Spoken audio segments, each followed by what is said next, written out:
really what they're doing here by going after her in this way is they're showing her authenticity. Again, just like Laura said, she's not hiding who she is. She is leaning into who she is. She's being called Stormy Daniels. She's talking about all the things that she does and doesn't do. And by going and doing this cross-examination, in some ways, I think it can backfire because they're going to feel sorry for her. She owes this billionaire $500,000. Look what he's done to her life. I mean, in some ways, yes, she made some money, but also her lawyer, Michael Avenatti, he's in prison for stealing from her.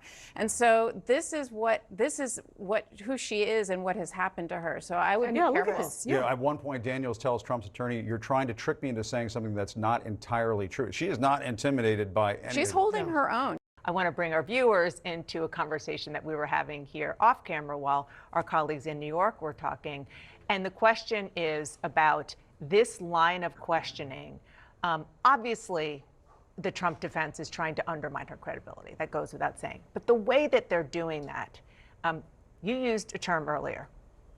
Yeah, I use the term slut shaming because that is what is happening here. And you can see the lawyer there for Donald Trump asking her, how many men did you sleep with? Is it 200? And Stormy Daniels comes back and I think she says something like 150. How could it be that a woman who slept with so many men could then be sort of startled by Donald Trump, who was sitting there on the bed in his boxers or naked or whatever it was? And she said, yeah, there was I think a bodyguard that was out there that was kind of intimidating to her. So this is what they're doing, and this is what I think Donald Trump is kind of known for. And Jamie Nicholas confirms that Daniels told Slate in 2018, quote, "There was no abuse with what happened with President Trump, and you were not a victim." Yes, Daniels says. In the 2018 interview, Nicholas says that Daniels said the worst thing that Trump did was break promises he never believed he would fulfill. So I do think this is a key point because the first day when she was being questioned by prosecutors, she used the phrase blacked out. And the testimony, at the very least, was confusing about whether this was consensual, completely consensual, whatever that line is. So I do think this is a point that is worth Nothing about a power imbalance or scared because of a bodyguard. Nicholas, Trump's lawyer, asks Daniels, and we're going to wait for the answer. And as we wait, please continue, and then I want you to jump in, Casey. But I do think, and I've heard from a number of defense lawyers, that they do think that most of this cross has, quote, gone too far, is not relevant.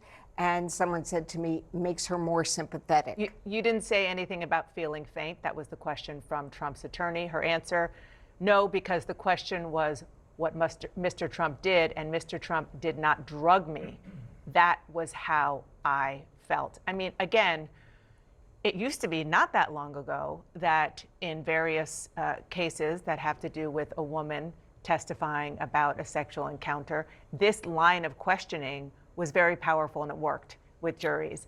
And societally, things have changed. Right. The question is whether or not they have changed as it relates to this specific case. Daniel says she meant at the time the worst thing he did was lie about getting her on Celebrity Apprentice. Daniel says she maintained she, quote, was not physically or threatened or drugged. Nicholas asks Daniels about her testimony on Tuesday when Daniels said Trump's actions made her feel like she had to have sex.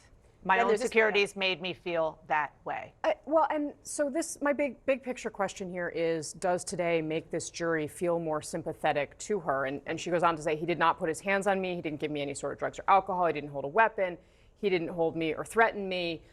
I think the question is going to be for the jury and to a greater extent the public, do they feel like they can put themselves in Daniel's shoes, or do they know someone in their own lives, if they're a man, if they know a woman, who has been in this kind of a situation before where they felt like basically the price of female ambition is a situation like this, right? And that, I think, is a lot of what we explored during the Me Too movement when women did come forward and say, hey, there are these situations where powerful men take the power that they have and they hold it over you. And if you are, so aggressive as a woman as to want something from them, which she did. I mean, she wanted to be on Celebrity Apprentice, right? She was looking for some things from him, that the price of that is what happened to her in this hotel room. And again, my sense of her first day was that when she first came out, she tried to make the jury laugh a couple times. She had a couple lines that didn't seem to really land. Right. But then today with this,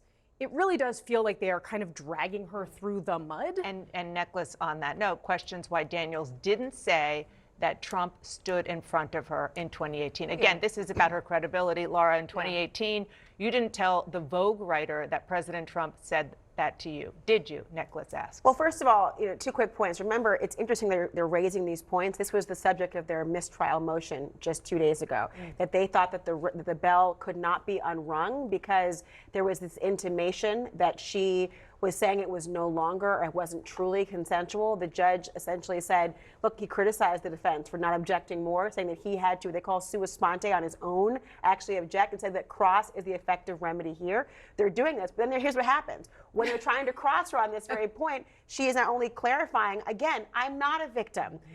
I'm not saying it was not consensual. And then she humanizes herself with that statement. My own insecurities made me feel this way. When she says that her story is not, Necklace is saying your story has completely changed, she will likely say that that's not in fact the case. Here's why it's important. The cross has tried to establish her as a shrewd, scrupulous, or unscrupulous businesswoman who is motivated solely by money, who would have stopped at nothing to get this story out. And you're, as you predicted, Daniels, with a look of exasperation and a smile, raises her voice saying no. Yeah. And that was no to the question of her story changing. You're trying to make me say that it changed, but it hasn't changed. And again, so you've invited her to rehabilitate herself as somebody sympathetic about having insecurities, that she has confirmed yet again that no, she's not changed her stories, and that, yeah, she is unscrupulous. She wants money, and she would have gotten this story out. Isn't that precisely the person that you would be incentivized to pay to shut up before an election? So you think that the defense is just going way too far here? I think they're helping the prosecution unnecessarily. And if you're the prosecution, do you feel helped right now? I do. This cross-examination resumed at 9:30 this morning. It should have been over at 9:45 this morning. There's a way to do this cross-examination in a way that's palatable, that's clear, that's concise, that makes an impact. Instead, they're all over the map. 2 things. First of all, they're back at the hotel now in Tahoe. You don't want to be there as the defense. There's no winning there, and this is going quite poorly. The other thing is, the things that they're trying to impeach Stormy Daniels on, show that her prior inconsistencies, are penny ante BS. It's, okay, you sat at dinner, you were in a restaurant, did you eat dinner or not? The jury doesn't care about that. Did the invitation come from Donald Trump himself or the bodyguard?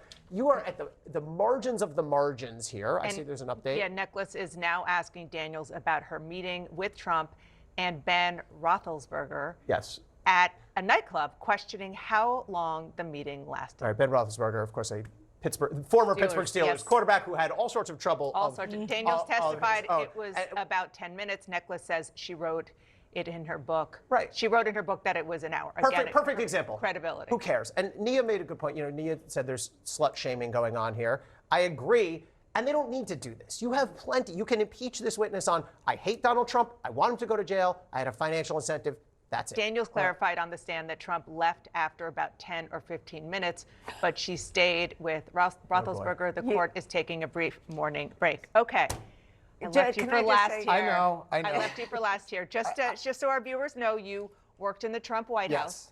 Briefly, how many Scaramucci's did you say? 10 Scaramucci's. 10 Scaramucci's, like 100 and change days. 104 days. Yeah. As White House Communications Director, your thoughts? Just weighing in on a little bit of this, there's 2 juries here, really, that we're talking about. There's the jury, and you're right. If we were only talking about the jury in that New York City courtroom, they should have been over at 9:45. But there's the jury of the American people. We are now witnessing a presidential campaign being run out of a courtroom by Donald Trump and his campaign. And so I think a lot of what we see today has more to do with the American people and the campaign than it does to do with the jury. I'm sorry to interrupt. Daniels avoided looking at Trump's table as she left the witness stand. Trump is leaving the courtroom.